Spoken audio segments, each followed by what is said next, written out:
عقیدت کی نسبت اور بنیاد و جہاں کے مالک میرے آقا کی موجودگی ہے، مکے کا تقدس کعبۃ اللہ کی وجہ سے ہے۔ اس لیے جہاں پر نسبتیں ہوتی ہے اور وہ عظمت والی چیز کی نسبت جس چیز سے ہو جاتی ہے وہ بھی صاحب عظمت اور صاحب تقدس بن جاتی ہے۔ اب قرآن مجید ہے، عام کاغذ ہوگا، لیکن قرآن پاک اگر لکھ دیا جائے گا تو پھر وہ قرآن پاک کاغذ ہونے کے باوجود تقدس کی چیز بن جائے گی۔ ایسے ہی عام کپڑا ہے، لیکن کعبۃ اللہ پر اگر چڑھا دیا جائے یا گنبد خضرا پر اگر چڑھا دیا جائے تو قابل تقدس بن جائے گا۔ اسی طرح سے عام کپڑے ہیں، فیکٹریوں میں تیار ہوتے ہیں، دکانوں پر ملتے ہیں، لیکن جب اولیاء اکرام کے آستانوں پر وہ چڑھا دیے جاتے ہیں تو اس کی عظمت اور تقدس، وہاں پر یہ بات کا نظریہ کہ نہیں بھی عام کپڑوں کی طرح سے کپڑا ہے، وہ غلاف کی عظمت کیوں، اس کا تقدس کیوں، یہ کم عقیدگی کی بے غلطی کی بات ہے۔ اس لیے کہ نسبت کی وجہ سے قدر و قیمت بڑھ جاتی ہے، اور جو اس فارمولے کو نہیں مانتا پھر وہ غیر محسوس طریقے سے بدعقیدگی طرف بھی چلے جاتا ہے۔ قرآن پاک کا جو جزدان ہے، ہم قرآن پاک کی تو قدر کریں، لیکن نعوذ باللہ جزدان کی اگر نہ قدری کریں تو وہ بد عقیدہ اور کم عقیدہ محسوس کیا جائے گا۔ وہاں یہ بحث نہیں کی جائے گی کہ مقصد قرآن سے ہے، یہ کپڑا تو سادہ کپڑا ہے، کہ یہ تو فلاں دکان سے لایا گیا، فلاں مارکیٹ سے لایا گیا، فلاں کمپنی میں بنا ہے، اس سے مطلب نہیں۔ لیکن نسبت جب مل گئی ہے تو نسبت کی وجہ سے وہ بھی عظمت کی چیز بن جاتی ہے۔ تو قرن کا نام حضرت عمر فاروق رضی اللہ تعالیٰ عنہ نے سنا تو ایک طرح کے اس حضرت عمر فاروق رضی اللہ تعالیٰ عنہ نے اس کو معلوم کرنے کے لیے جستجو کی، اور پھر جن کو معلوم ہے یقینی بات ہے کہ ان کی محبت بھی دل میں آئی ہوگی، اس لیے اعلان کیا کہ قرن کے رہنے والے کون ہیں۔ قرن کے جب لوگ آ گئے، ایمن کے فرمایا کہ ایمن کے رہنے والے کون ہیں، ایمن والے کھڑے ہو گئے تو کہا کہ تم میں کوئی قرن کے ہیں، ایمن والے بیٹھ جاؤ، قرن والے کھڑے ہو جاؤ۔ جب کچھ لوگ قرن کے کھڑے ہو گئے تو ان قرن والوں کو قریب بلایا اور کہا کہ تم قرن کے رہنے والے ہو؟ ہاں۔ تو تم اویس قرنی کو جانتے ہو؟ تو کہا کہ اویس قرنی چونکہ معروف نہیں تھے، مشہور نہیں تھے، تو قرن والوں نے کہا کہ نہیں۔ ان میں سے ایک آدمی کہا کہ اے عمر فاروق رضی اللہ تعالیٰ عنہ، آپ جس اویس کو پوچھ رہے ہیں کہ شاید کہ وہ اویس نہیں ہوں گے، لیکن میں قبیلے مراد کا ہوں اور میرا ایک بھتیجا ہے جس کا نام بھی اویس ہے، لیکن شاید کہ آپ اس کو نہیں پوچھ رہے ہوں گے۔ تو وجہ دریافت کی تو کہا کہ وہ بستیوں میں نہیں رہتا بلکہ وہ جنگلوں میں رہتا ہے، لوگ ہنستے ہیں تو وہ روتا ہے، لوگ روتے ہیں تو وہ ہنستا ہے، اور وہ ہمارے اونٹوں اور جانوروں کی طرف میں ویرانوں کے اندر میں رہتا ہے، پہاڑوں کے اندر میں رہتا ہے۔ تو حضرت عمر فاروق رضی اللہ عنہ نے مسکرایا اور فرمایا کہ میں جس اویس کو پوچھنا چاہ رہا ہوں میں وہی اویس کو پوچھنا چاہ رہا ہوں۔ کیوں؟ کہ شناخت اور پہچان ظاہر کے لوگوں سے نہیں لی تھی۔ اگر ظاہر کے لوگوں سے لے تو وہ قابلیت کی بنیاد پر عظمتیں مانیں گے، ڈگری کی بنیاد پر، عہدے کی بنیاد پر، یا پھر ظاہری کوئی صفات کی بنیاد پر۔ لیکن اولیاء کی عظمتوں کے رخ کے بتانے کے لیے دو جہاں کے مالک میرے آقا نے اپنی امت کے ولی کو صحابہ کے سامنے کیا، تو وہ ظاہری اعتبار سے، ظاہر میں بھی شریعت کے معاملات کہ شریعت تو یہی کہے گی کہ 5 وقت کی نماز مسجد میں پڑھو، باجماعت پڑھو، اور شریعت تو یہی کہے گی کہ بیوی بچوں کے حقوق ادا کرو، اس کے لیے عقل حلال کماؤ، کاروبار کرو، اور شریعت تو یہی کہے گی کہ شریعت کے سارے احکامات پورا کرو۔ لیکن دو جہاں کے مالک میرے آقا نے حضرت عمر فاروق رضی اللہ عنہ یعنی اپنی امت کے ولی کی صحابہ سے ملاقات کے لیے جس ذات کو منتخب فرمایا وہ ذات ہے کہ جو ظاہری شریعت کے اعتبار سے بھی اہل شریعت کے اعتبار سے مکمل شریعت والے ظاہر میں نظر نہیں آتے، لیکن شریعت کا ایک نظام جو ظاہر کے اعتبار سے ہے، لیکن یہ ظاہری شریعت کے نظام اگر باطن کی کمال کے ساتھ میں جڑے ہوا نہ ہو تو ظاہری شریعت خدا کی بارگاہ میں قبولیت والی نہیں ہوگی، بلکہ ہو سکتا ہے کہ خدا مردود کر دے۔ لیکن باطن والی شریعت، اور باطنی شریعت کیا ہے کہ ظاہری شریعت کے اعتبار سے سارے احکامات حلال و حرام، فرائض و واجبات اور مستحبات، اور سارے سنن اور سارے مستحبات اور مستحسن، یہ ظاہری شریعت کے نظام ہیں۔ لیکن باطنی شریعت کیا ہے کہ جن کے پاس میں باطنی شریعت نہیں ہے، ظاہر کی شریعت ان کو کام نہیں لے گی۔ ان کو کوشش کرنا چاہیے کہ وہ باطن کی شریعت کو بھی حاصل کرے۔ یہ کوئی طلسماتی اور کوئی گہری بات اور کوئی عقدے کی بات نہیں ہے، بلکہ دو جہاں کے مالک میرے آقا نے یہ بھی حدیث میں علی الاعلان فرما دیا کہ قرآن مجید کا بھی ایک ظاہر ہے، قرآن پاک کا ایک باطن ہے۔ تو اسی طریقے سے شریعت کا بھی ایک ظاہر ہے اور شریعت کا ایک باطن ہے۔ شریعت کا ظاہر تو مسلمان جانتے ہیں اس کو کہ شریعت کا ظاہر کیا ہے، کہ جو نماز نہ پڑھے اس کا اسلام میں کوئی حصہ نہیں، جو رمضان میں روزے نہ رکھے وہ پھر اس کے لیے اسلام کے اندر میں وہ مجرم قرار دیا جائے گا، اور جو حقوق اللہ کے ساتھ حقوق العباد ادا نہ کرے وہ شریعت کی نگاہ کے اندر میں مجرم ہوگا۔ شریعت اس کے اوپر حد قائم کرے گی، حتیٰ کہ نکاح کا ایک عمل بھی ہے۔ تو اس نکاح کے بارے میں میرے آقا نے اس کمی کو بھی اپنی امت میں باقی نہ رکھے، اس کے لیے فرما دیا النکاح من سنتی فمن رغب عن سنتی، کہ کیا فرما دیا کہ نکاح عام انسانوں کے پاس میں کوئی اور مقاصد اور کوئی اور غرض کے لیے کیا جاتا ہے، لیکن اس نکاح کو میں نے اپنی سنت کی نسبت عطا فرما دی کہ میرا امتی، جو امتی کو باطنی نسبت حاصل نہیں ہوگی وہ اپنے نکاح کے عمل کے اوپر ہی اپنے باطن کو جانچ لے۔ جن کے دلوں میں نکاح کا کانسیپٹ ہنڈی اور دنیا کی چیزوں کا لینا یا بیوی کا حاصل کرنا یا اولاد کا یا اسی طریقے سے خاندانوں کا آپس میں جوڑنا یا اغراض یا پھر سسرال کی وراثت کی دولت کا لینا، یہ اگر اغراض ہے تو اس کو باطنی شریعت حاصل نہیں ہے، باطنی شریعت حاصل نہیں ہے۔ جن کو باطنی شریعت حاصل ہوگی ان کے نکاح کا کانسیپٹ کیا ہوگا؟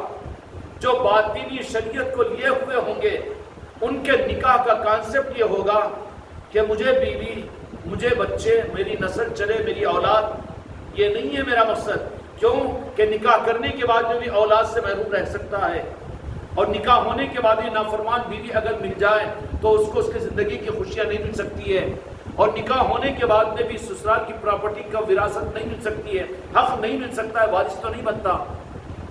یہ لالچ کی بنیاد یا ہنڈی کی بنیاد یہ وہی کرتا ہے۔ وہ اچھی طرح سے سمجھ لے کہ نکاح کے وقت میں جو مسلمان ہنڈی کو یا اپنے نفسانی خواہشات کے پورا کرنے کو یا پھر خاندانوں کے جوڑ کو یا رسم و رواج کو یا مقاصد دنیا کو اگر وہ بنیاد بنایا ہوا ہے تو وہ ظاہری شریعت والا تو ہے لیکن باطن کی شریعت سے محروم ہے۔ جس دلہے کو اور جس انسان کو باطن کی شریعت مل جاتی ہے اس کی پہچان کیا ہوتی ہے کہ وہ نکاح کرے گا لیکن کیا ہوگا؟ اس لیے کہ یہ میرے آقا دو جہاں کے مالک محمد رسول اللہ صلی اللہ علیہ وسلم کی خوشنودی اور میرے آقا نے اس کو اپنی سنت کی نسبت عطا کی، وہ باطنی شریعت کو حاصل کیا ہوا ہے، اس کے لیے جائز ہے کہ وہ نکاح کرے۔ اس لیے نکاح سے پہلے عام طور پر گجراتیوں کے اندر میں یا عرب والوں کے پاس میں یہ چیز ہے، اور پھر بعض گجرات کے علاقوں کے اندر میمن برادری کے اندر میں یہ رواج ہے کہ وہ کسی لڑکے کا انتخاب کرنے سے پہلے، بلکہ سیریا، سوڈان اور اسی طریقے سے بعض عرب ملکوں کے اندر میں یہ رواج ہے کہ وہ لڑکے کا انتخاب، اپنے داماد کا انتخاب کرتے ہوئے یہ پوچھتے ہیں کہ اس نے حج کیا کہ نہیں کیا، حج کیا کہ نہیں۔ ملیشیا کے اندر بھی یہ ہے، انڈونیشیا کے اندر بھی یہ ہے کہ وہاں پر نکاح اگر کسی دولہے کا ہو رہا ہو، اگر وہ حج نہ کیا ہوا ہو تو نکاح کے معیارات میں وہ داخل نہیں ہے، نکاح کے معیارات میں داخل نہیں ہے۔ لیکن کوئی دلہا نوجوان یہ کہے کہ میں 2 حج کیا ہوا ہوں، 3 حج کیا ہوں، اتنے عمرے کیا ہوں، تو اس کی ڈگری بڑھ جاتی ہے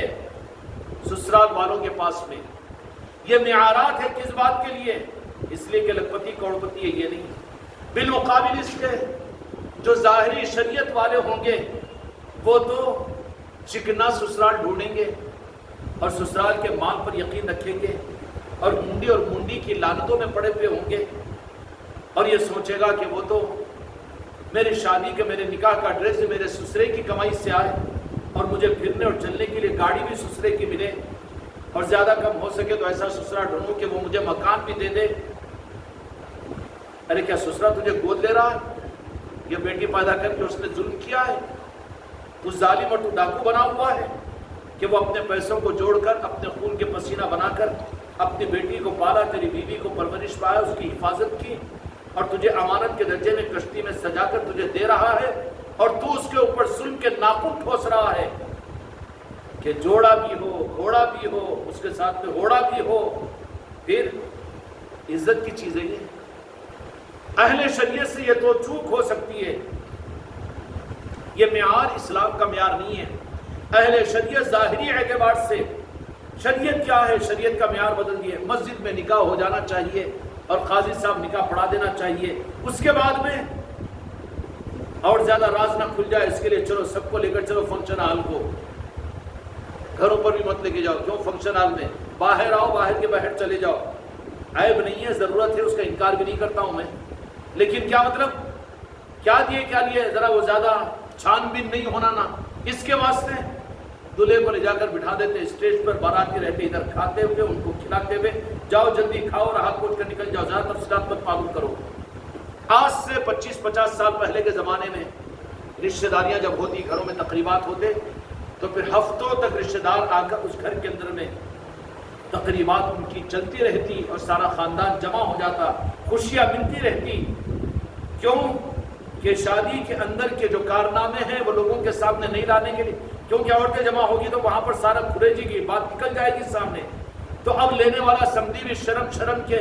کہ میں گھوڑے جوڑے کی رقم کتنی لیا ہوں، میں کتنا مطالبہ کیا ہوں، اور کتنا میں نے اپنے سسرے کے یا میرے سمجھی کے گردن کو دبا کر اس کے خون کو چوسا ہوں، اور کھٹمل کی طرح سے، مچھر کی طرح سے خون نکالا ہوں۔ اب اس کو چھپانے کے لیے رشتہ داروں سے بھی منہ موڑ لیتا ہے کہ جاؤ فنکشن میں آؤ، چلے جاؤ، گھروں میں مت رہو۔ لیکن پہلے کی شادیاں گھروں کے اندر میں لا کر آباد کی جاتی تھی، اور آج بھی عرب کے اندر میں ایک اچھی چیز ہے، وہ یہ کہ وہاں پر عرب کے اندر میں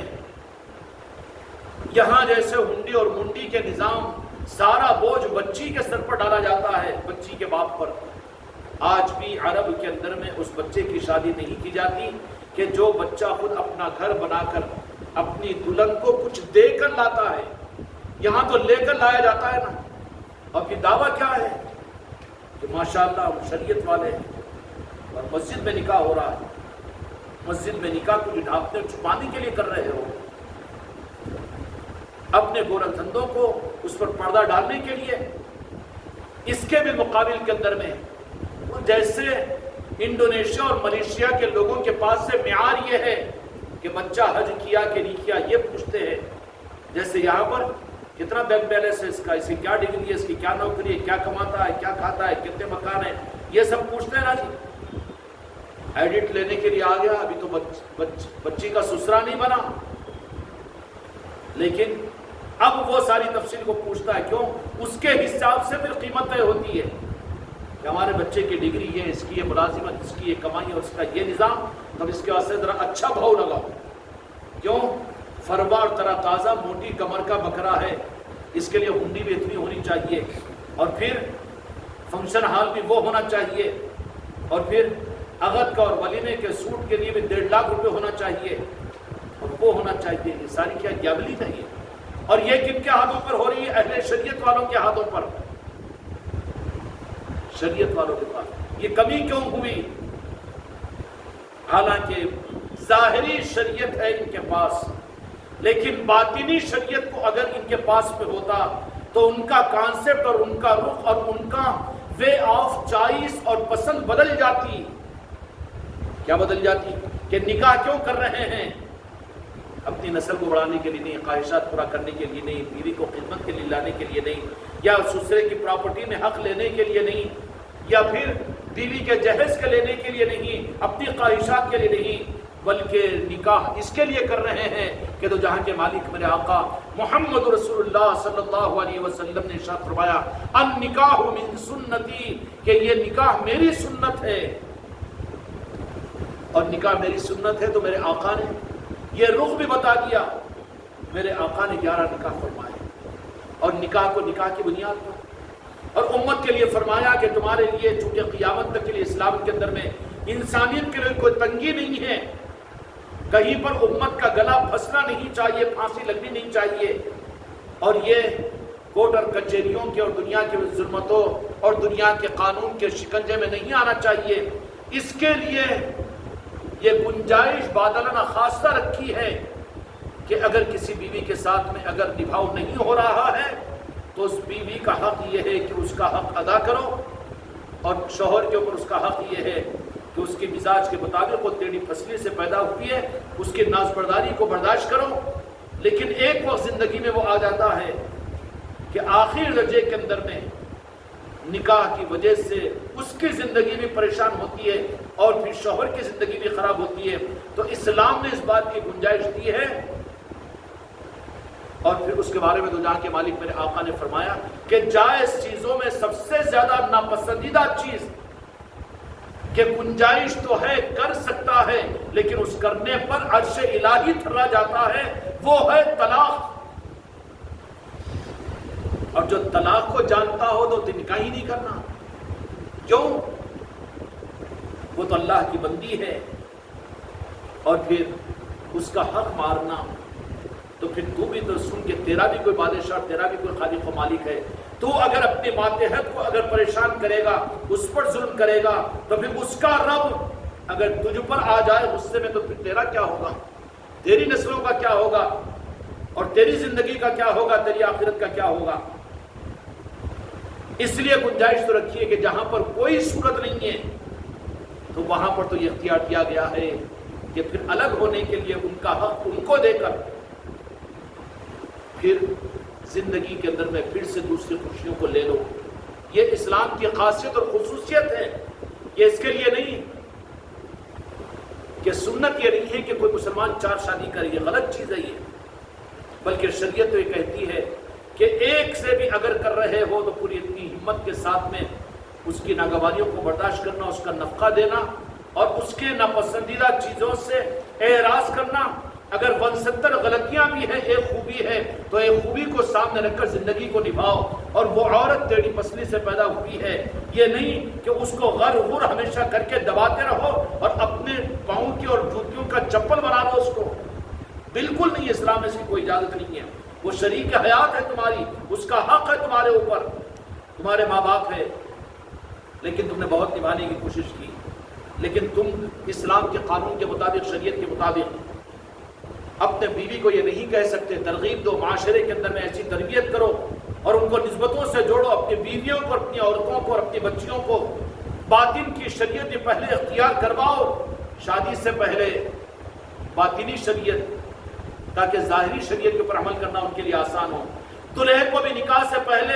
ظاہری شریعت سے پہلے نکاح مت کرو اس وقت تک کہ وہ باطنی شریعت کے لیے کسی صاحب نسبت، کسی پیر کامل کے ہاتھ پر وہ مرید نہ بن جائے، کیونکہ اس کے لیے شریعت مشکل ہو جائے گی بعد میں۔ شرائط کے اندر بھی یہ دیکھو، دل گردے کی بات یہ ہے کہ کوئی نکاح کے لیے اگر کوئی پیغام تمہارے گھر پر بھیجے تو اس کا معیار یہ دیکھو کہ لکھ پتی ہے، کروڑ پتی ہے، یا وہ غریب ہے کہ مسکین ہے۔ یہ چیزیں خاطر میں لانے کی چیز نہیں ہے، لیکن یہ ضرور دیکھنا میرے مریدوں کہ تمہاری بہنوں کے لیے رشتے آئے، تمہاری بیٹیوں کے لیے آئے،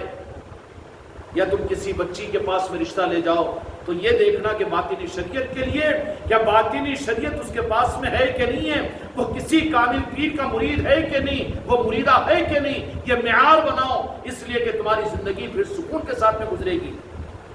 اگر صرف ظاہری شریعت ہے تو پھر کیا ہوگا، وہاں تو ہرس اور لالچ، اب تو پھنس گئی ہے، اب اس کو تو باپ کے گلے پر ناخن رکھنا ہے۔ کیوں قصور ہوا یہ؟ اس کا قصور ہوا یہ ہوا کہ تو نے اس لڑکے کو ظاہری شریعت کو تو دیکھ لیا، ماشاءاللہ عالم ہے، حافظ ہے، مفتی ہے، ناقدری کی بات نہیں ہے، وہ بھی ہے، یہ بھی ہے، کلکٹر ہے، MLA ہے، اور IAS آفیسر بن گیا ہے، اور مہینے کو 5 لاکھ روپے کمانے والا ہے، یہ سب کچھ بھی دیکھا، لیکن تم نے باطنی شریعت کو معلوم نہیں کیا۔ جیسے انڈونیشیا والے، ایک اچھا خیر کا رخ ہے کہ کوئی اگر آدمی اگر کسی بچی کے پاس میں رشتہ لے کر جائے تو پہلے پوچھتے ہیں کہ بچہ حج کیا کہ نہیں کیا، حج کرے گا، کعبۃ اللہ کا طواف کرے گا، اور حج کرے گا تو جہاں کے مالک میرے آقا کے در مبارک مقدس پر وہ حاضری دے گا۔ تو پھر یہ کیا ہے؟ باطنی شریعت کی کلیریفیکیشن ہے۔ ہم ہندوستان والوں کے لیے مشکل ہے، تو کم از کم تمہارے بہنوں کا رشتہ ہو، یا تمہاری بیٹیوں کا رشتہ ہو، یا کسی اور کا رشتہ ہو، تو باطنی شریعت اس کو حاصل بھی کہ نہیں کہ وہ کسی کامل پیر اور کسی پیر کا مرید بنا کے نہیں بنا. کیوں کہ باطنی شریعت جو حاصل ہوتی ہے وہ بیعت کے بغیر نہیں ہوتی. وہ کسی مرد خدا کا اس کے سامنے اپنے آپ کو اپنے کلمے کا اقرار کیے بغیر، اس کے قلب اور باطن کو سنوارے بغیر اور کسی کامل اولیاء کی نگاہ کے پڑے بغیر. اچھا پھر ایسے پیر کامل نہ کہاں ڈھونڈنا؟ ارے بابا کچھ نہیں. تو اس وہ پیر تو کم از کم اولیاء کی محبت تو دے گا. وہ گستاخ اولیاء تو نہیں ہوگا، وہ گستاخ غوث و خواجہ تو نہیں ہوگا. کوئی بھی پیر ہو، چاہے کیسا بھی پیر ہو، لیکن اتنا تو ضرور ہوگا وہ کہ وہ اولیاء کا گستاخ نہیں ہوگا، غوث و خواجہ کا گستاخ نہیں ہوگا، وہ پنجتن پاک کا گستاخ نہیں ہوگا، اور میرے آقا کی عظمت اور تقدس کا اور نارن پاک مصطفیٰ کا تو بے ادب اور گستاخ اور بے ادب نہیں ہوگا. نہیں ہوگا نا. تو غنیمت ہے کہ باطنی شریعت اس کو ظاہری طور ہی پر کسی پیر سے اگر وہ مرید ہے تو ایک معیار رکھو میرے بچوں کہ تمہارے گھر اگر کسی کا رشتہ آئے علل اعلان پوچھو کہ جس کو ہم داماد بنائیں گے وہ کیا کسی کا مرید ہے کہ نہیں ہے. سوال کیا کرو چاروں کے اندر میں، دسوں کے اندر میں. ارے تمہارا یہ سوال کیا اس کی پراپرٹی نہیں پوچھ رہے ہو اور اس کی ڈگری نہیں پوچھ رہے ہو تو ان کو یہ جواب دے دینا کہ وہ تو ہے کلمہ پڑھنے والا مسلمان. لیکن باطنی شریعت کے لیے کسی پیر کا مرید ہونا بھی ضروری ہے تاکہ وہ گستاخ اولیاء نہ بنے، وہ گستاخ غوث و خواجہ نہ بنے، اور کہیں باطنی اس کو شریعت نہ ملی ہوئی ہو تو اس کے ظاہر کی شریعت میں کہ وہ شریعت قبولیت والی ہے یا منافقت والی ہے، جنت میں لے جانے والی ہے جہنم میں لے جانے والی ہے، وہ نلی پر ناخنا پھنسانے والا ہے یا پھر رحم کرنے والا ہے خلق کے اوپر. اس کے لیے علل اعلان سوال کیا کرو. اور کسی کی شادی و بیاہ کے اندر میں اگر تمہیں بلایا جائے میرے مرید اور خلیفہ، تو وہاں پر لوگوں کی ترغیب کے لیے اگر کسی نکاح کی دعوت میں اور نکاح کے پڑھانے کے لیے بیان کرنے کے لیے تمہیں کہا جائے اور کسی عقد اور ولیمہ کی تقریب اگر تمہارے پیر بھائیوں تمہارے رشتہ داروں کے اندر میں ہو تو وہاں پر 10 منٹ کا وقت نکال کر ان کے سامنے یہ بات کو رکھو کہ کسی پیر کا مرید ہونا ہر مسلمان کے لیے کتنا ضروری ہے. کیوں کہ باطنی شریعت کا مطلب یہی ہے کہ کسی پیر کا مرید بنے بغیر اس کو باطنی شریعت حاصل نہیں ہوگی. اور باطنی شریعت کیا ہے؟ کوئی زندہ طلسمات ہے، کوئی طلسماتی موتی کی بات ہے یا کوئی کرامتوں کی بات ہے یا کوئی نیا نظام ہے؟ نہیں. باطنی شریعت کا مطلب یہ ہوگا کہ وہ نکاح بھی کرے گا تو مسکراہٹ مصطفیٰ کے لیے کرے گا، وہ اپنی خواہشات کے اپنی نسلوں کو بڑھانے کے لیے یا پھر اپنے سمدی کا مال سسرے کا مال لینے کے لیے نہیں کرے گا، بلکہ وہ اس بنیاد پر کہ میرے آقا کی سنت ہے، النکاح من سنتی فمن رغب عن سنتی، اور جو نکاح نہ کرے فمن رغب عن سنتی فلیس منی، وہ مجھ میں سے ہم میں سے نہیں ہے. تو اس بنیاد پر نکاح، آج نکاح ہو رہے ہیں مسجدوں کے اندر میں، جامع مسجدوں کے اندر میں، بڑے بڑے اجتماعات کے اندر میں، لیکن توجہ دلانے کی ضرورت ہے کہ ظاہری شریعت کے ساتھ باطنی شریعت کے لیے کسی پیر کامل یا کسی پیر کا یہ مرید ہے کہ نہیں ہے. اب مرید کوالٹی والا کے آسمان سے جبرائیل علیہ السلام اترے نہیں، تو کم از کم باطنی شریعت کے اس کے حاصل کرنے کا معیار یہ ہوگا کہ کسی بھی پیر کے ساتھ میں کہیں بے ادب اور گستاخ تو نہیں ہے. اس لیے کہ اگر بے ادب اور گستاخ ہے تو وہ باطن کی شریعت سے بالکل نرا اور جاہل ہے. اب اس کو ظاہر کی شریعت خدا قبول کر لے بات الگ ہے، ورنہ خطرے کے اندر میں ہے، کیونکہ منافقین کے پاس میں ظاہری شریعت ساری تھی لیکن باطن کی شریعت عشق رسول کی نسبت اور مولا علی کی محبت اور آل رسول کی محبت سے ان کے قلب خالی تھے. باطن کی شریعت منافقین میں نہیں تھی، اس لیے وہ منافق بنا دیے گئے. اسلام اور ظاہری شریعت ان کے پاس میں تھی. اس لیے ڈرو اور گھبراؤ مت میرے خلیفہ اور مریدوں. خانقاہ محمدیہ اجمیری نصرتی کا نظام اس درجے پر پہنچا ہوا ہے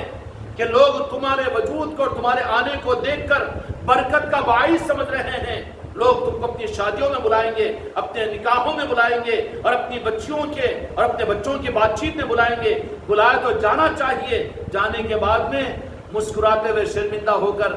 گھٹنوں میں منڈی ڈال کر بیٹھنا نہیں چاہیے، بلکہ سب کچھ پوچھ رہے ہو تو وہاں پر یہ بھی پوچھنا ہے کہ یہ کسی پیر کا مرید بھی ہے کہ نہیں ہے. کیوں؟ اس کے بغیر تو باطن کی طہارت حاصل نہیں ہوگی. یہ ذمہ داری ہے، وہاں پر رکھو. کسی عقد اور ولیمہ کی دعوتوں میں جاؤ، اگر موقع وہاں پر ہو، تمہارا اختیار ہو تو 15-20 منٹ وہاں پر بیان کرو. کیوں؟ یہ کوئی مسلک و جماعت کا نظام نہیں ہے، بلکہ امت کو اس وقت میں حق دینے کا نظام ہے کہ ایک بوڑھا اور ایک اونچا موقع کو مت دیکھو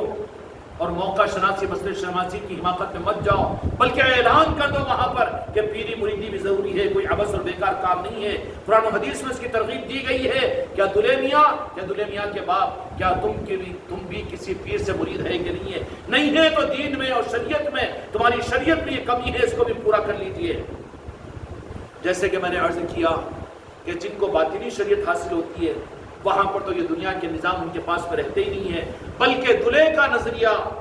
اور سسرے کا نظریہ اور سمدھی کا نظریہ یہی ہوتا کہ اس سے میرے آقا کی مسکراہٹ، میرے آقا کی سنت، تو پھر کتنی رحمت جی، ورنہ زحمت بنی ہوئی ہے۔ نکاح کی تقریب میں سمدھی کو پیٹ موڑ کر بیٹھا ہوا رہتا ہے، کیوں تو سوچتا ہے کہ نکاح تو مسجد میں کرا رہا ہے، نکاح تو اجتماعات میں کرا رہا ہے، لیکن کتنا نڈی کو پچکا ہے، کتنا دبایا، کتنے مطالبات کیا ہے، سالے کا تقاضا ہے، نہیں میں کیا کروں، لیکن بچے کی دلہے کی اماں کا تقاضا ہے کہ اس کو یہ بھی گاڑی ہونی چاہیے، وہ بھی گھوڑا ہونا چاہیے، یا پھر اب اس کے لیے یہ مطالبات وہ مطالبات، کیونکہ وہاں پر سنت نہیں، باطن کی شریعت نہیں ہے اس کے پاس میں۔ اس لیے اپنی اولادوں کا نکاح مت کرو جب تک، بیٹا اگر ہو تو کہہ دینا کہ جب تک کسی مرید کا پیر نہ بنے، تجھے باطنی شریعت کی حاصل نہیں ہوئی تو میں تجھے ظاہری شریعت کے اندر میں نکاح کیوں کرواؤں؟ سمجھ میں آ رہی بات؟ اور جہاں موقع مل جائے یہ کہنے کا، اگر آپ کو عصمت کے ساتھ میں بلا رہے تو کہنا کہ جتنے ولیمے میں تمہارے دعوتی آئیں گے 10 منٹ کے لیے ہم ان کے درمیان میں کچھ بات کریں گے، ولیمہ ہو تو وہاں پر 10-15 منٹ ہم بات کریں گے، بیان کریں گے۔ بیان کیا کرو؟ بیان صرف یہ کرو ادھر ادھر کی مت سناؤ، بلکہ سیدھا سیدھا کہو کہ جو کچھ بھی شریعت کے نظام ماشاءاللہ ہمارے پاس میں ہے بہت اچھی بات ہے، لیکن اسی کے ساتھ میں کیا ہم کسی کے مرید ہیں؟ کیونکہ یہ بھی ایک کمی ہے اگر نہیں ہے تو، اس لیے کہ دنیا کے جتنے بڑے لوگوں کو تم بڑے لوگ سمجھتے ہو نا، جن کو عوام بڑی سمجھتی ہے، جن کو سمجھتی ہے، تبلیغ والوں کو تبلیغ کے اکابرین بڑے معلوم ہوتے ہیں، دیوبند والوں کو دیوبند والوں کے اکابرین بڑے معلوم ہوتے ہیں، جماعت اسلامی کے لوگوں کو ان کے بڑے لوگ بڑے معلوم ہوتے ہیں، اور بریلوی حضرات کو تو ماشاءاللہ ان کے اپنے بڑے لوگ، وہاں پر تو مسئلہ نہیں ہے یہ۔ اہل حدیث کو اپنے بڑے لوگ بڑے معلوم ہوتے ہیں نا، تو علل اعلان ان سے کہہ دو نا کہ تبلیغ کے بڑے مولانا سعد صاحب ہے، وہ بھی تو مرید ہے۔ دارالعلوم دیوبند کے اس وقت میں مولوی مولانا ابوالقاسم مفتی ابوالقاسم نعمانی ہیں، وہ بھی تو مرید ہے۔ جماعت اسلامی مولانا ابو الاعلیٰ مودودی، وہ بھی تو ان کی والدہ بھی تو مرید ہے، سلسلے سے وابستہ ہے۔ اور اہل حدیث اگر وہ کہے تو ان سے بھی کہہ دینا کہ حضور پیر غوث العاظم کے پڑ پوتے جو ابن تیمیہ ہیں وہ ان کے فالوورز سے، وہ بھی تو باضابطہ سلسلے قادریہ کے مرید ہیں۔ ارے بابا کتنا کلین شٹ کا تم کو چاپٹر ملا ہوا ہے، اور تمہاری شرمندگی، چوری کا مال تو بیچنے کو دندناتے ہوئے مارکیٹوں میں بیٹھ کر بیچ رہے ہیں، اور تمہارے دل کا مال ہے کہ تم شرم رہے ہیں، تو تم ڈاؤٹ میں آ جاؤ گے نا بیٹے کیوں شرم رہا ہے، تو کوئی بھی پولیس والا یا ہوم گارڈ کا دے کر آ کر مال کھینچ کے لے کر چلے جائے گا وہ، کیونکہ تیرے شرمنے کے اوپر پتہ چل جائے گا کہ ارے اپنا کام تو یہاں پر پڑ گیا، بن گیا، انہیں ڈرنے والا ہے۔ نہیں، ابھی زمانے کے اندر میرے ہر مرید ہر مریدہ کو اور ہر خلیفہ کو بنداس یہ کہہ دینا چاہیے، شادیوں کی تقریبات میں جاؤ، بات چیت پہ جاؤ، کہیں بھی جاؤ، لیکن اپنا حق ادا کر دو، صرف وہاں کے ان کے مرغے اور بریانی کی دعوتوں کے اوپر رال ٹپکا کر مت آؤ۔ مین ٹیبل پر بیٹھے ہوئے ہیں یا لوگوں کے ساتھ میں کھا رہے ہیں، وہاں حق سمجھو کہ 2-4-10 آدمی ایسے ہوں گے جو تمہارے نظام سے اور پھر ان نظاموں سے دور ہے، ان کے سامنے عمدن عنوان چھیڑ کر ایسی بات کرو تاکہ وہ سنیں۔ وہاں پر مکے گپے بن کے خالی راؤنڈ ٹیبل کے اوپر بہترین کھانے انہیں کھا کے ہاں ہاتھ پوچھ کے نکل جا رہے، ارے ڈھیل ڈھول کا نظام ہے یہ۔ جہاں بھی جاؤ اس صورت کے اندر میں امت کے سامنے رکھو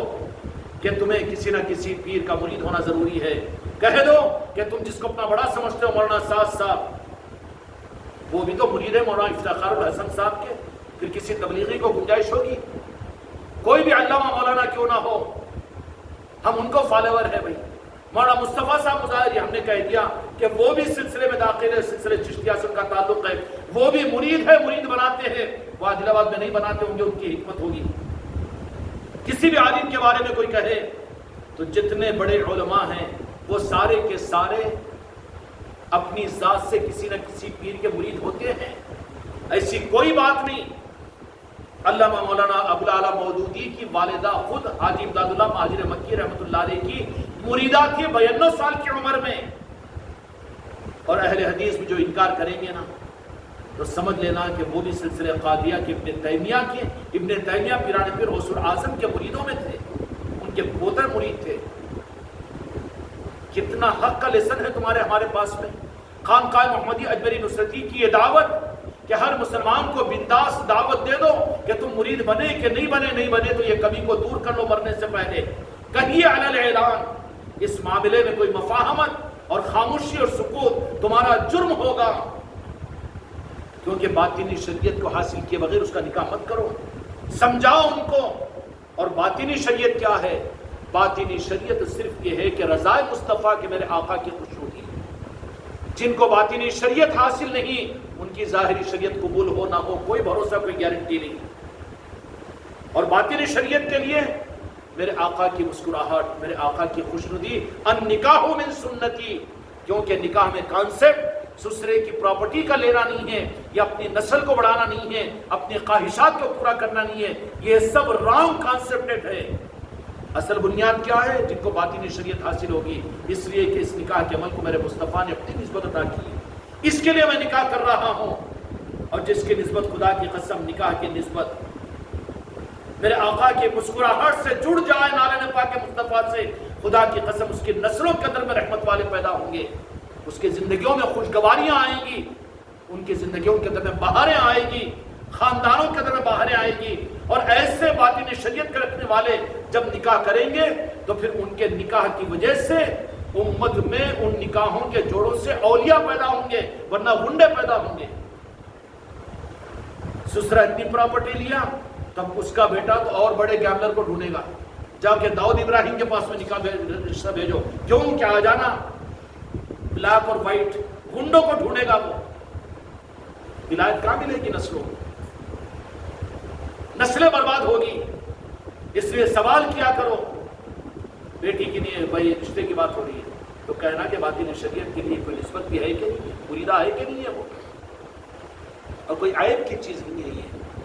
یہ حق کی چیز ہے، حق کی چیز ہے، وہ کروانا ماں باپ کی ذمہ داری ہے اپنے بیٹوں کو اور اپنے بیٹیوں کو۔ اور جہاں پر موقع ملے، جب عظمت کے ساتھ میں تم کو بلائے، زبردستی جا کے مت کرو، لیکن جہاں بھی بات چیت میں بلائیں گے، عقد اور ولیمہ کے اندر بلائیں گے، یا نکاح پڑھانے کے لیے بلائیں گے، یا دعوت دینے کے لیے بلائیں گے، یا بیان کرنے کے لیے بلائیں گے، وہاں پر آپ بھی اب نکاح کی فضیلتیں، وہ پھر اماں جان سیدہ عائشہ صدیقہ رضی اللہ عنہا کے نکاح کی بات عظمت کی اور عقیدے کی چیزیں ہیں، وہ نہیں، بلکہ اصل رخ بتاؤ، نسبتیں حاصل ہوئی کہ نہیں ہوئی، وہ دلہن اور دلہا کو اور سمدھی اور سمدنوں کو ان کو کہو کہ یہ تمہارے دین کی کمی ہے، احساس تو ہو کم از کم ان کو۔ اگر یہ بات اگر تم خانقاہ والوں نہیں بتاؤ گے تو پھر کیا یہ مسجد والوں کے حوالے کریں گے، یہ موشموں کے حوالے کریں گے؟ وہ بتائیں گے، وہ تو چھپا دیے اس کو، ان کا کانسیپٹ، ان کا مقصد تو اپنی دکانوں کے چلانے کے لیے سب کو چھپانا ہے، اور اگر تم میرے مرید ہو بھی تم چھپا دو صرف ان کی دعوت پر رال ٹپکانے کے لیے کہ دوبارہ ہم کو دعوت میں نہیں بلائیں گے۔ ارے خدا اس سے بہتر تم کو اللہ تعالیٰ جنت کے دسترخوان کھلائے گا، عزتوں کے ساتھ میں کھلائے گا، نہ بلائے جھک مرائے ہم کو کیا کرنا ہے، لیکن جہاں پر بلایا جائے کسی کی بات چیت میں، کوئی فون پر پوچھے کہ ہم فلاں کو اپنی بچی دینا چاہ رہے ہیں، لیکن ذرا یہ بھی تو معلوم کر لو بھائی میاں، خالو جان، مامو جان، کہ وہ بچہ کسی کا مرید ہے کہ نہیں، ابھی تک مرید بنا کہ نہیں بنا، کیوں ضروری ہے، کیوں ضروری نہیں ہے، کیوں؟ اب اپنے حساب سے اس کو سمجھاؤ، ایک کمی ہے دینی اعتبار سے اس کے اندر میں اگر وہ مرید نہیں ہے، اس لیے اگر وہ مرید نہیں ہے تو پھر باطنی شریعت اس کو حاصل نہیں تو شریعت کی کیا رعایت کرے گا؟ وہ تمہارے بچے کا حق ادا کرنے کی کہاں رعایت کرے گا؟ وہ تو ظالم بن جائے گا اور پیروں کی جوتی سمجھے گا، اور پھر تم کو تو تم سے کھینچنے کے راستے ڈھونڈے گا وہ، اور تمہاری پراپرٹی کے اوپر تمہاری اولادوں کو محروم کر کے غصب کرنے کے راستے ڈھونڈے گا، اور ہمیشہ شکایت کرتے رہے گا تیرے سسرے سے اور تیرے گھر سے مجھے کیا ملا، کیوں کہ باطنی شریعت حاصل نہیں ہے اس کو۔ اس لیے اس دعوت کو پہنچانا ذمہ داری ہے۔ باطنی شریعت میں تم کو سمجھایا ہوں لیکن تم سمجھا نہیں سکے گی اس کو، لیکن یہ تو ضرور پوچھ لینا کہ خالو جان بیٹی کو دے رہے، لیکن اچھا یہ ہے کہ کسی مرید کو دیجیے صاحب نسبت کو کہ کوئی ان کا سرپرست ہو، کیونکہ آوارہ گھوڑا ہو بغیر لگام کا تو لے جا کر کہاں ڈال دے گا پتہ نہیں، ہوگا کہ نہیں ہوگا۔ لیکن لگام کسی بڑے بزرگ کو اپنا سرپرست بنایا ہوا ہے تو سنبھل کر رہے گا اور وہ سنبھال لے گا وہ نسبتیں اس کو، اور اولیاء کا وہ بدعقیدہ نہیں ہوگا، غوث و خواجہ کو نام لینے والے کو مشرک اور شرک نہیں کہے گا، اور پھر پنجتن پاک کو یاد کرنا وہ شیعت اور رافضیت نہیں کہے گا، اور میرے آقا کو یا رسول اللہ کہنے پر وہ خوش اور عصمت والا ہوگا، دل کے اندر میں خوشی پیدا ہوگی، تو پھر وہ دین والا، اس کی شریعت بھی ظاہری قابل قبول ہے۔ لیکن جو ظاہری شریعت کا ڈھکوسلا دے کر ہم عالم ہیں، ہم مفتی ہیں، حافظ ہیں، یہ بھی آج تو اور زیادہ مصیبت آ گئی ہے کہ رشتوں کیوں کر نہیں، وہ بچی حافظہ ہے، وہ عالمہ ہے، ہاں معلوم ہوتا بتاتی 4 دن کی بات ہے، پھر وہ آ کر میاں کو تم تو جاہل ہے نا جی، میں نہیں جماعت میں وقت لگا لیکن ہم تو علم والے ہیں، یہ ہے بخاری، یہ ہے مسلم، یہ ہے فتاوی عالمگیری کہ تمہارے باپ کی تمہارے ماں کی خدمت تم کرو، میں نہیں کرتی، زیادہ کم یا اولاد تمہاری ہے، تم سنبھالو، رات میں رویا تو میں سوتی رہتی ہے، میرے ذمہ نہیں ہے، دودھ پلانا، دودھ نہیں پلاتی جب تک کہ دودھ کا بدلہ تم نہ دو، شریعت کو ایسا سنائے گی وہ، یہ ظاہری شریعت والوں کی مصیبت ہوگی، اور جس کو باطنی شریعت حاصل ہوگی وہ تو کہے گی، وہ کیا کہے گی کہ اپنے میاں کی خوشنودی میرے لیے جنت ہے، اگر میرا میاں مجھ سے خوش ہے تو اللہ سن خوش ہے، یہ سمجھے گی کہ نہیں؟ تو پھر میاں کے ماں باپ کی خدمت کرنے سے میاں خوش نہیں ہوگا، الٹا اڑنگل لا کر مسئلہ بتا کر اس کو لاجواب کرے گی وہ، چل تیری ہی بات مانتے ہیں کہ تیرے شوہر کی ماں باپ کی خدمت تیرے ذمہ نہیں ہے، لیکن تیرے شوہر کی خوشنودی کا حکم تو اللہ اس کا رسول نے دیا ہے، اگر تو تیرے شوہر کے ماں باپ کی خدمت کرے تو تیرا شوہر خوش ہوگا کہ ناراض ہوگا، اور خدمت اگر نہ کرے تو تیرے شوہر کو ناراضگی ہوگی کہ نہیں ہوگی؟ تو پھر اب ماں باپ کی خدمت ساس سسروں کی نہ کر، لیکن شوہر کی رضا کے لیے جو قرآن و حدیث کا حکم ہے اس کے لیے تو اس کو خوش کرنے کے لیے اس کے ماں باپ کی خدمت تو کرنا۔ اب جن کے پاس میں باطنی شریعت نہیں ہوگی وہ تو یہ ظاہری شریعت کو لے کر آ کر یہ بکھیڑے پیدا کریں گے۔ جاؤ شریف پنچایتوں کے اندر میں سارے کیسز، عدالتوں میں جاؤ، سارے مسلمانوں کی عورتوں کے کیسز، انہوں نے اپنے باؤ کی خدمت میرے سے کرا رہے، اپنی اماں کی خدمت ان کے ساڑیاں میرے سے دھلا رہے، تو کر ارے کیسا کمینہ پن ہے یہ کون سا رخ ہے؟ اس لیے کہ تم نے بچی کی ہے لیکن یہ معلوم نہیں کیا کہ وہ کسی صاحب نسبت کے ساتھ مرید بنی کہ نہیں بنی۔ اب تو شرم آتی ہے بچیوں کو مرید بنانے سے، کوئی سرپرست ان کا ہے کہ نہیں؟ بچے کو داماد انتخاب کیا لیکن یہ نہیں سوچا کہ اس کا بھی کوئی سرپرست ہے کہ نہیں، یا بلکہ وہ مکاٹ گھوڑا بغیر لگام کے گھوڑا ہے کہ کہیں بھی بھاگے اور کہیں بھی لے جا کر تجھے سسرے کو بھی، تیری بیوی کو بھی اور تیری بچی کو بھی ڈال دے۔ اس کے بجائے تحقیق کیا کرو اور دعوت دیا کرو، اور جو تم سے مشورہ کرے ان سے ضرور کہنا کہ یہ بھی معلوم کر لو، ڈگریوں کو معلوم کرتے ہو، بینک بیلنس کو معلوم کرتے ہو تو تمہارا بننے والا داماد بھی کوئی صاحب نسبت ہے کہ نہیں ہے۔ صاحب نسبت ہے، اپنے خاندان کے معیار کے اعتبار سے دیکھو، خدمت گزار دیکھو، خاندانی لڑکی کو دیکھو، لیکن وہاں پر کر دو، یہ نہ سوچو کہ وہ غریب ہے، وہ کیا کمائے گا، اس کی پراپرٹی کیا، یہ نہیں، کیونکہ آج کا بھکاری کل کو کروڑپتی بن سکتا ہے، اور آج کا کروڑپتی کل کو فقیر بن جائے گا، وہ تقدیر ہے اس کی۔ تقدیر کو بدلنے کا کانسیپٹ نہیں ہے شریعت میں کہ تم اس کو دیکھ کر اچھے کو دو، اچھے کو دیکھ کر یہ تو برا نکل جاتا ہے، برے کو دیکھ کر یہ تو وہ آدمی اچھا بن جاتا ہے۔ تقدیر کو تو رب کے حوالے کرو، لیکن تمہارے میرے دیکھنے کا معیار امت کو بتاؤ یہ کہ کوئی رشتہ آئے تو پوچھ لینا کہ وہ مرید بھی ہے کہ نہیں، دینی کمی اس کے اندر میں ہے کہ اگر ہے تو ٹھیک ہے، پھر کہو کہ اس کو کسی کا مرید بن جانے کے لیے کہو تو ہم اپنی بیٹی دینے کے لیے تیار ہیں، تو پھر وہ رشتے تمہارے لیے رحمت کا، تمہارے خاندانوں میں محبت کا ذریعہ بنیں گے، اور پھر ان کی وجہ سے ایسے نکاح جو ان بنیادوں پر باطنی شریعت کو اختیار کرنے والے اور صاحب نسبت ہوتے ہیں، تمام بزرگوں کی نگاہ کرم ان جوڑوں پر ہوتی ہے۔ بلکہ عرض کر دوں کہ صاحب نسبت جوڑوں کے جب نکاح ہوتے ہیں تو نکاح میں شرکت کرنے والے یہ تو نظر آتے ہیں، لیکن نسبت کی وجہ سے کتنے اولیاء ان کے نکاح کی تقریب میں شرکت کرتے ہیں، ان کے دسترخوانوں پر آ کر تناول کرتے ہیں، جو اولیاء ہیں وہ آتے ہیں کیونکہ ان کا ایک نمائندہ اس کا نکاح ہو رہا ہے۔ کھیلو تماشا نہیں ہے یہ، تمہیں ملے کو، ایم پیوں کو، کروڑپتیوں کو، سونے کے موٹے موٹے پہننے والوں کو، زنجیرہ پہننے والوں کو بلاتے، وہ تو دھوکے باز ہے، شراب پی کر آئے گا، وہ غلط نیتیں لے کر آئے گا، اور پھر تمہارے شادی خانوں میں آ کر تمہاری عورتوں کو پردوں میں سے جھانکے گا، ایسوں کو تم بلاتے ہو، لیکن تو کیا تم نہیں چاہتے تمہارے بیٹیوں کی شادیوں کے اندر میں اولیاء آئے؟ اور کیسے آئیں گے وہ؟ تم اپنے داماد کے انتخاب میں یہ دیکھ لینا کہ صاحب نسبت ہے کہ نہیں۔ میرے خانقاہ محمدیہ میری نصرتی کے بچوں اور بچیوں، اپنے خاندانوں میں یہ پیغام دو کہ اپنی بیٹی کو دو تو صاحب نسبت، مجبور کرنا ہو تو اس کو یہ شرط رکھ دو، ہم دینے کو تو تیار ہے، لیکن تم کسی نہ کسی پیر کے مرید بننا ضروری ہے۔ غیر مرید کو ذرا دینا ہمارے لیے مشکل ہے، اس لیے کہ اس کو باطنی طہارتی اور کوئی اس کا سرپرستی، اور وہ بغیر لگام کا گھوڑا ہے، پتہ نہیں کتنا خطرے میں ڈالے گا، کتنوں کو لات مارے گا۔ ایک داماد کو لاتے خاندانوں کو لاتا مارتا ہے نا، کیوں ہو رہی ہے بربادی؟ اس کے لیے تحقیق کیا کرو، جہاں بلایا جا اس بات کو حق کے ساتھ میں حق سمجھ کر ان کے سامنے رکھا کرو، کیونکہ یہ نظام دینے کا ہے، اس وقت امت کو ضرورت ہے۔ اگر تم حق دینے والے اگر حق کو نہیں دے کے شرمائے، مسکرائے، ان کی دعوتوں پر بس کھا کے ہاتھ دھولے کے بازو سے نکل گئے، ارے کیوں؟ جاؤ تو اجاگری کے ساتھ میں جاؤ، چشتیہ روان کے ساتھ میں جاؤ، موقع ملے تو وہاں پر کہو، وہاں ٹیبل پر کھانا کھا رہے ہو تو 2 4 10 20 کو اپنے نظام کے بارے میں سمجھاؤ، زبردستی تذکرے چھیڑو کہ اب کی اتوار کی مجلس کے لیے کیا، کیونکہ مجلس ساری امت کے لیے ضروری ہے۔ انہیں کھاتے کھاتے تو نہیں دیکھے ایسا کریں گا، اور پورے کھانا تو آپ کی طرف میں ہوں گے نا، خاموش مکے بن کے کھا رہے اپنا نکل گئے، حق ادا نہیں ہو رہا تم سے۔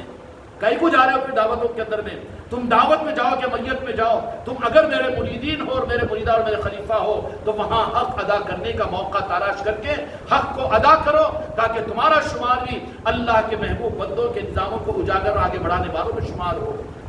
اللہ تعالیٰ یہ صلاحیت اور یہ فہم اور فراست اور یہ ہمت اور طاقت میرے ایک ایک بچے، میرے مریدہ اور میرے خلیفاؤں کو عطا فرمائے، بحق لا الہ الا اللہ محمد رسول اللہ۔